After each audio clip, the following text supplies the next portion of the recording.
The morning it began, rain stitched the city together in thin gray lines, and Daniel Carter was already awake before the alarm could betray him.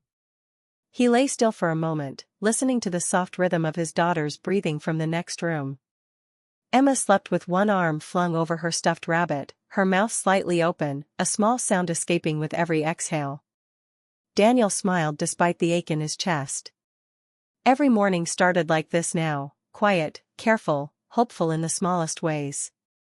He slipped out of bed, brewed the cheapest coffee he could tolerate, and packed Emma's lunch with the same routine precision he used to apply when life felt bigger and less fragile. Peanut butter sandwich, apple slices, a handwritten note folded into a tiny square. He never forgot the note. It was his way of staying present when work pulled him elsewhere. When he shook Emma awake, she groaned, then blinked up at him with a sleepy grin that could undo any exhaustion. They moved through the morning together, socks lost and found, hair brushed and rebrushed, a spilled cup of milk wiped away with laughter that made Daniel's shoulders loosen. Outside, the bus stop smelled of wet concrete and early bread from the bakery down the street. That was where Daniel first noticed the old man months ago, standing alone with a newspaper tucked under his arm, shoes polished but worn thin at the soles. The man nodded politely every time Daniel passed, and eventually, the nod became a greeting. A few words turned into a conversation about the weather, then about the bakery's cinnamon rolls, then about the bus schedule that never kept its promises. The old man's name was Mr. Leonard Hale, and he always seemed grateful for company in a way that felt deeper than politeness. On the third week, Daniel noticed Mr. Hale's hands trembling as he tried to fish coins from his pocket. Without making a show of it, Daniel paid for his coffee at the bakery and slid the cup across the counter. "On me," he said lightly, as if it were nothing. Mr. Hale's eyes glistened, but he didn't argue. He simply smiled and said thank you like it mattered. From that day on, helping became a habit. Daniel would bring an extra coffee, or a roll wrapped in wax paper. Sometimes he'd wait an extra minute so Mr. Hale wouldn't be alone at the stop. Sometimes he'd listen, really listen, as the old man spoke about his late wife, Margaret, and the way she used to hum while watering the plants on their balcony. Mr. Hale never asked for anything outright. He never complained. He just existed in the mornings like a quiet fixture of the city, and Daniel found comfort in that steadiness. Life, however, was not steady for Daniel. His job at the warehouse paid just enough to keep the lights on, but overtime was unpredictable, and daycare costs chewed through his paycheck like termites. Some nights he fell asleep with bills spread across the kitchen table, calculating and recalculating, searching for miracles in numbers that refused to change. On those mornings, the walk to the bus stop felt heavier. Yet Mr. Hale's presence made it lighter, as if kindness could be borrowed and returned with interest. One particularly cold morning, Daniel noticed Mr. Hale shivering. The old man's coat was too thin, a relic from a time when winters felt kinder. Daniel hesitated, thinking of Emma's growing feet and the boots he'd been saving for, but then he shrugged off his own scarf and wrapped it gently around Mr. Hale's neck. "I've got another at home," he lied. Mr. Hale's lips parted, words failing him. He held the scarf as though it were something precious. Weeks passed, and the city leaned into winter. Snow made the streets quieter, and breath puffed like smoke from tired lungs. Daniel's routine didn't change. He helped because it felt right, because it reminded him of the man he wanted Emma to remember, someone who noticed, someone who cared even when it was inconvenient. Then, one morning, everything broke the pattern. Daniel arrived at the bus stop early, Emma already dropped off at school. The bakery door opened as usual, but the air felt charged, tense in a way that made his skin prickle. Mr. Hale wasn't there.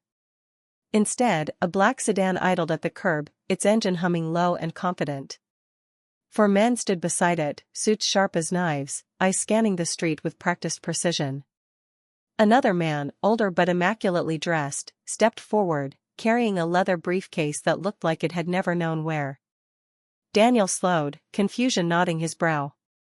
He glanced around, half expecting Mr. Hale to appear from behind the bus shelter. He didn't. "Daniel Carter?" the man with the briefcase asked. Daniel's heart thudded. He nodded, instinct screaming caution. I'm Arthur Reynolds, the man said. I represent Leonard Hale. The name landed like a dropped plate. Where is he? Daniel asked, his voice tight. Mr. Reynolds smiled, professional and distant. Mr. Hale is safe. In fact, he's been safe for quite some time. He asked us to find you. The bodyguards shifted subtly, forming a loose barrier that made passers-by stare. Daniel felt suddenly small, his worn jacket a poor match for the polished leather around him. This is a mistake, Daniel said. I don't know. You do, Mr. Reynolds interrupted gently. He opened the briefcase and withdrew a folder thick with documents. Mr. Hale has been observing you.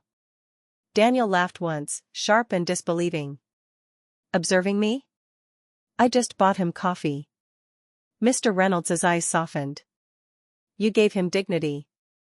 The bus stop seemed to tilt. Mr. Reynolds explained, slowly, carefully, that Leonard Hale was not a man of little means. He was a founder of a manufacturing firm that had once dominated its industry, a man whose wealth could buy silence, comfort, and anonymity.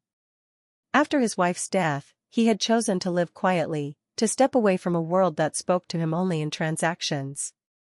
He dressed plainly, stood alone, and waited to see who would see him without knowing his name.